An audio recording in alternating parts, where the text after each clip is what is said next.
Welcome to Management TV. Today we're once again with Philip Kotler. Phil is the world's most renowned expert on marketing. He is the creator of the field and has written over 50 books, 10 of which have been in the last 5 or 6 years, and has recently published a book on Marketing 3.0. And we're going to learn about it with him today. Thank you very much, Phil, for being with us today. Happy to be with you always, Eduardo. Marketing 3.0, what is it all about?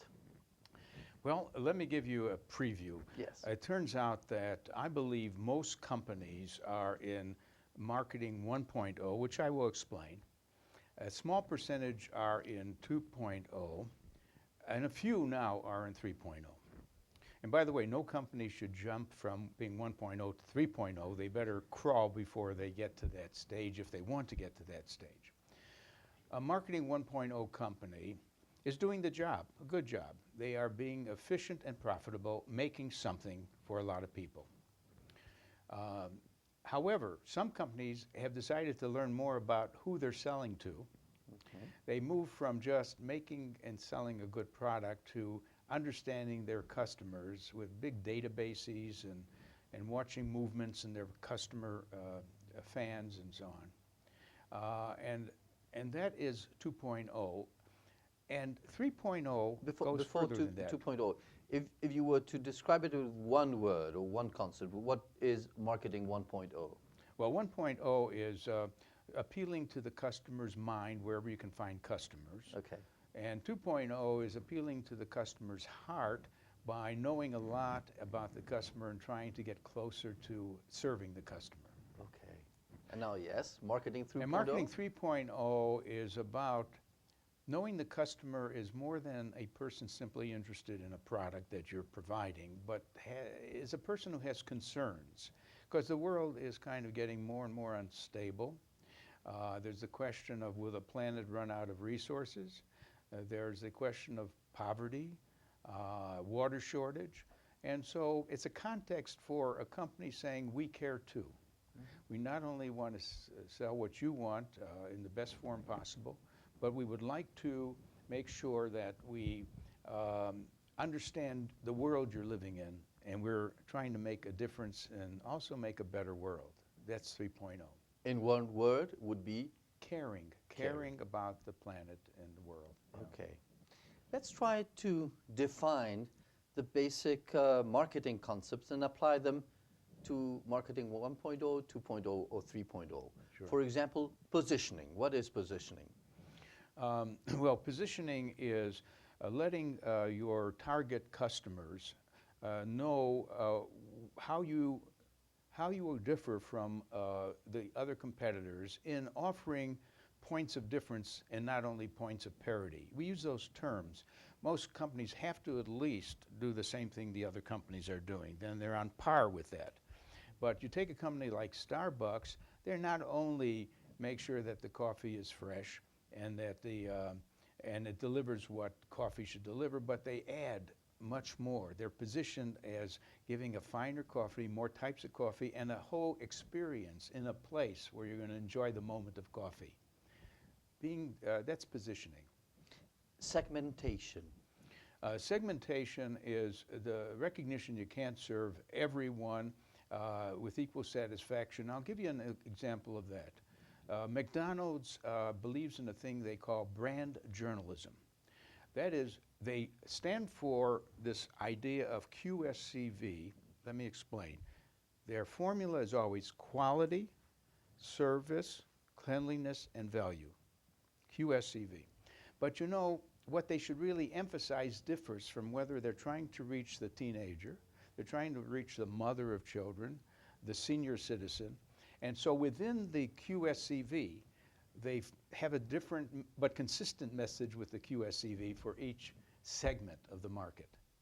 In both positioning and segmentation, the difference between Marketing 2.0 and 3.0 is to add those dimensions of caring society and planet? Yes, right. When you're a 3.0, you also have to be a 1.0 and 2.0. They're more pillars to your marketing strategies. By all means. Okay. Don't become good at 3.0 without being good, basically, with your basic product and your customer understanding. The marketing mix, Yes. the 4 Ps. Yeah. Is it still a valid concept for the marketing 3.0?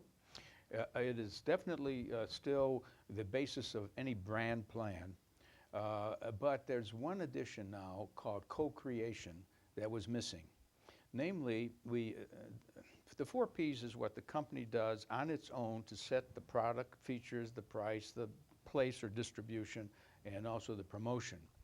But you know, in setting those things, they ought to engage their customers who really love them. Let's assume that some companies have customers who love them. Companies like, for example, Harley-Davidson, where people who drive motorcycles, they often say, Harley, could we help you? You're making the next motorcycle. We have some ideas. Can we hang around? We don't want to be paid. We just want to join you. What are successful companies doing to co-create with their companies, with their customers, sorry? They're basically building a love affair with their customers. And I can say more about what we've learned about that. It's not only in a book, Love Marks, but there's a book called Firms of Endearment that have taught us how to turn on your own customers as well as your employees. There's a lot involved in getting closer to your. There's a thing we call crowdsourcing. It's a term used in a book called The Wisdom of Crowds, which say that there are a lot of people out there who would like to participate in your company in one way or another, and not only in what your product might become, but also what your advertising might become. Wonderful story about Doritos, which is a snack food like a potato chip. They decided not to use their advertising agency to develop a new ad campaign. And they said to all of you people who love Doritos, any of you who want to create a campaign for us, an advertising campaign, please send it to us. We will choose the best ones and reward you for it. And not only that, the very best one will be used for our next campaign, which means that they're bypassing the ad agency, and they ended up with a brilliant campaign that no ad agency would have probably, with its narrow interest in a few concepts, have come up with. That's crowdsourcing, getting the crowd to join you, or it's co-creation with your fans. That's a great example on one of the 4 Ps, that would be the promotion. Yeah. Let's take on the product side. Yeah. How can you invite specifically your customers or customers to design the product with you? Well, you know, it's been done for a long time within the B2B world, the business-to-business world. Any business firm that's making a technical component will go through an alpha and a beta test. Now, the alpha test is to make sure that the component works, doesn't break down inside the company using your own scientists.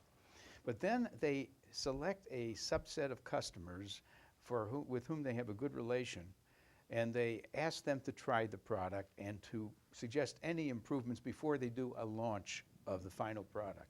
So beta testing is the same as co-creation. Okay. Question is, what about a consumer packaged goods company? Well, they do it by having maybe a consumer panel. In fact, do you remember research being done at MIT called lead users? Lead users. No. The professor in that area has shown many companies that they will always have some users who are demanding. In fact, they take the product they just bought from you and improve it themselves. It could be a computer where they play around with the software or the hardware and make it work better. So lead users is another version of watching people take your product and make it better.